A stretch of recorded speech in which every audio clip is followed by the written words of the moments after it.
महावीर स्वामी अपने तपस्या और ध्यान में लीन थे। उस दिन जंगल की शांति में उनकी आत्मा इतनी गहरी डूबी हुई थी कि उन्होंने मानवता के प्रति करुणा का नया आयाम प्रकट किया।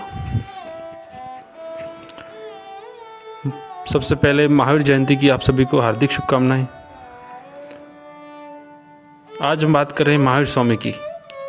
मौन में छुपी करुणा के बारे में बताते हैं।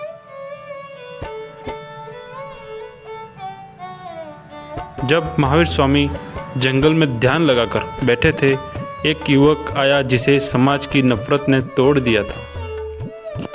वह अत्याचार और अपमान का शिकार हो गया था और वह गहरी पीड़ा में डूबा हुआ था। युवक ने जब उनसे पूछा, स्वामी, क्या मैं मेरे अतीत के पापों का बोझ कभी हल्का हो सकता है? महावीर स्वामी ने बिना किसी आक्रोश के उत्तर दिया, जब मन में करुणा और क्षमा की ज्योति प्रज्वलित हो तो हर दुख में आशा की किरण छिपी होती है। उनकी बातों में इतनी शक्ति थी कि युवक ने अपने दर्द को हृदय से निकालकर नई शुरुआत करने का संकल्प लिया। यह घटना हमें सिखाती है कि किसी के अतीत से नहीं बल्कि उनके वर्तमान के संकल्प और मानसिक परिवर्तन से ही जीवन में उजाला पाया जा सकता है। दूसरी कहानी है त्याग और सत्य का प्रकाश। महावीर स्वामी का जीवन त्याग और सत्य पर आधारित था। उन्होंने जीवन में शारीरिक सुख सुविधाओं को छोड़कर अत्यधिक मानसिक और आध्यात्मिक समर्पण देखने को मिलता है। एक बार राजकुमार वर्धमान, जो बाद में महावीर स्वामी बने, अपने राजमहल की भव्यता छोड़कर तपस्या की राह पर निकल पड़े। उनके द्वारा अपनाया गया यह त्याग दर्शाता है कि सच्चे सुख का आधार बाहरी भोग सुख नहीं बल्कि आत्मा की शुद्धता है। राजमहल के रेम से उतरते समय उनके साथ उपस्थित शिष्यों ने पूछा, स्वामी जी, क्या आप अपने आराध्य जीवन से ऐसा त्याग कैसे कर सकते? महावीर स्वामी ने उत्तर दिया, सत्य का अनुसरण ही जीवन का सर्वोच्च ध्येय है। जब सत्य से प्रेम होता है तो सभी सांसारिक आकर्षण क्षणभंगुर प्रतीत होते हैं।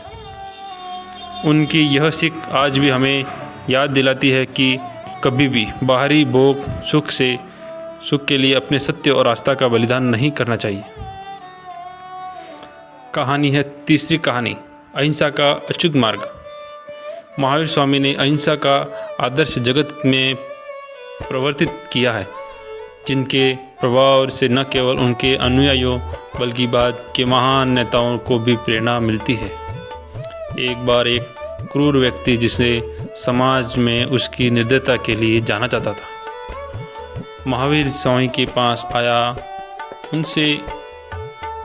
उन्हें अपमानित करने और शारीरिक रूप से कष्ट देने का प्रयास किया।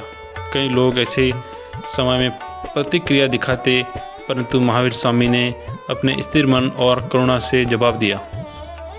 जब उस व्यक्ति ने पूछा, आपको कभी इस अपमान का गुस्सा नहीं आता?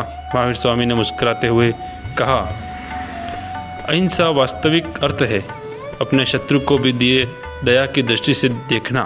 क्रोध में तड़पना हमारी आत्मा का विनाश है, परंतु करुणा में सच्चा सामर्थ्य छिपा होता है। उनकी इस बात ने उस निर्दयी व्यक्ति के हृदय में परिवर्तन किया कि किरण जगा दी। यह घटना आज भी प्रेरित करती है कि ऐसे अहिंसा और करुणा का मार्ग अपनाकर सबसे कठिन परिस्थितियों में भी समाधान संभव है। इन तीनों कहानियों से हमें यह सीख मिलती है कि करुणा और क्षमा से मन के भीतर परिवर्तन संभव है। दूसरा, त्याग से सच्चे सुख की प्राप्ति होती है। और तीसरा, अहिंसा का मार्ग सबसे प्रभावी और शक्तिशाली होता है। अगर आपको हमारी ये कहानी अच्छी लगी तो हमारे चैनल को लाइक और सब्सक्राइब करें। जय श्री राम।